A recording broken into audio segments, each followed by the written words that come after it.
India का medical system जल्द ही collapse होने वाला है। 9 मार्च 2016 को इंडिया की पार्लियामेंट्री कमेटी ने ये ओपनली एक्सेप्ट किया। जी न्यूज में पब्लिश्ड एक रीसेंट स्टडी के हिसाब से इंडिया में बस गेस करो कितने परसेंटेज सर्जरीज फेक की जाती होगी। वेल, अ फ्रीकिंग 44% सर्जरीज फेक की जा रही है। मतलब almost half of the surgeries completely unwanted होती है, सिर्फ पैसे कमाने के मकसद से की जा रही है। इसी रिपोर्ट ने इन सर्जरीज को बाइफरकेट करके भी बताया था कि कौन सी सर्जरियां हैं। इंडिया में होने वाले 55% heart surgeries, 48% uterus surgeries, 47% cancer surgeries, 48% knee replacement surgeries, 45% C section surgeries completely unnecessarily हो रहे हैं, सिर्फ पैसे ऐंठने के मकसद से।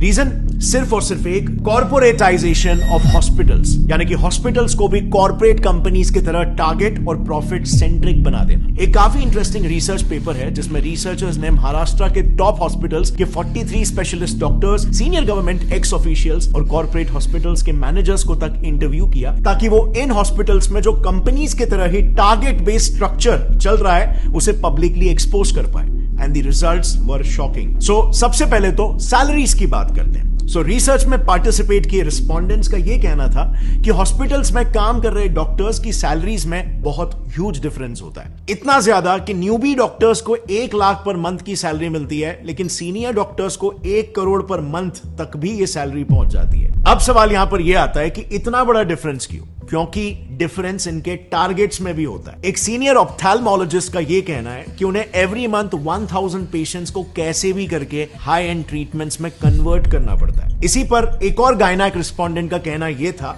कि मंथ एंड में टारगेट्स का प्रेशर काफी बढ़ जाता है, जिसके लिए उन्हें कैसे भी करके आउट पेशेंट्स यानी कि ओपीडी पेशेंट्स को भी बिना मतलब के हॉस्पिटलाइज करना ही पड़ता है, और नतीजा ज्यादा से ज्यादा सर्जरीज रेकमेंड करके टारगेट्स मीट किए जाते हैं, क्योंकि टारगेट ही यहां पर 1000 पेशेंट है।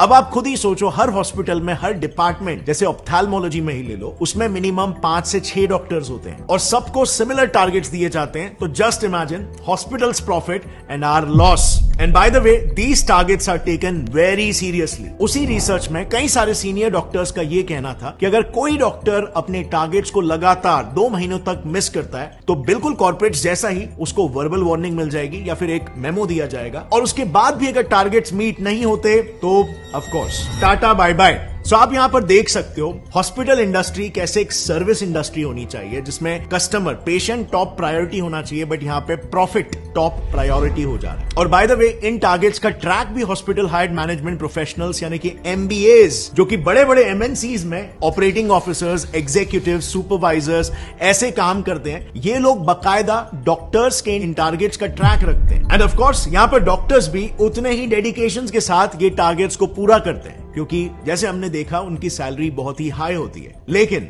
उनका ये high paying job mostly contractual basis पर होता है। एंड सो उस कॉन्ट्रैक्ट को रिन्यू कराने के लिए और उनका न्यू पे स्केल डिसाइड करने के लिए उनके पिछले साल के टारगेट्स को देखा जाता है, जो अनफॉर्चुनेटली इन डॉक्टर्स को फोर्स कर देता है इलीगल स्कैम्स तक करने के लिए। नाउ मेडिकल फील्ड के इलीगल प्रैक्टिसेस को थरली समझने के लिए हमने ये सारा इंफॉर्मेशन 2 काफी प्रोमिनेंट डॉक्टर से लिया है। पहला है Padma Bhushan and Padma Vibhushan awardee doctor BM Hegde, जो उन्होंने एक आर्टिकल लिखा था, उस आर्टिकल का रेफरेंस है। और दूसरा रेफरेंस हमने लिया है एक book so called dissenting diagnosis by doctor Arun Gadre and doctor Abhay Shukla. लेकिन काफी ढूंढने के बावजूद भी हमें यह बुक ऐसे पब्लिकली अवेलेबल नहीं मिली, लेकिन हमें बिजनेस इनसाइडर का एक आर्टिकल मिल गया जिसमें उस बुक के कुछ मेन एक्सर्प्ट्स अवेलेबल है। Starting with the first scam, जो इतना घिनौना है कि इंसानियत भी काइंड ऑफ शर्मा जाए। Keeping dead patients alive. Times of India ने ऐसे कई सारे केसेस पर एक रिपोर्ट पब्लिश की है जिसमें डॉक्टर्स डेड पेशेंट्स को भी जिंदा बताकर उनके ट्रीटमेंट्स चालू रखते हैं, ताकि ज्यादा से ज्यादा पैसे बनाए जा सके, और फिर अंत में जाकर सच्चाई पब्लिक करते हैं। TOI में ही पब्लिश्ड एक केस में एक हॉस्पिटल ने पेरेंट्स को बिना बताए उनके 14 साल के ब्रेन डेड बच्चे को 1 महीने तक वेंटिलेटर पर रखा। सो 1 महीने तक जो बच्चा मर चुका था उसे जिंदा बताया गया और वेंटिलेटर पर रखा, खर्चा जनरेट किया, एंड बाद में हॉस्पिटल गिल्टी प्रूव भी हुआ एंड उनकी फैमिली को 5 लाख रुपए कॉम्पेंसेशन के लिए दिए। अब 5 लाख रुपए मॉनेटरी कॉम्पेंसेशन तो हॉस्पिटल को देने पड़े, बट ये आप और मैं भी जानते हैं कि उस वक्त पेरेंट्स ने जब ये बात सुनी होगी, जब ये सच्चाई उन्हें पता चली होगी, तो उन पर क्या बीती होगी।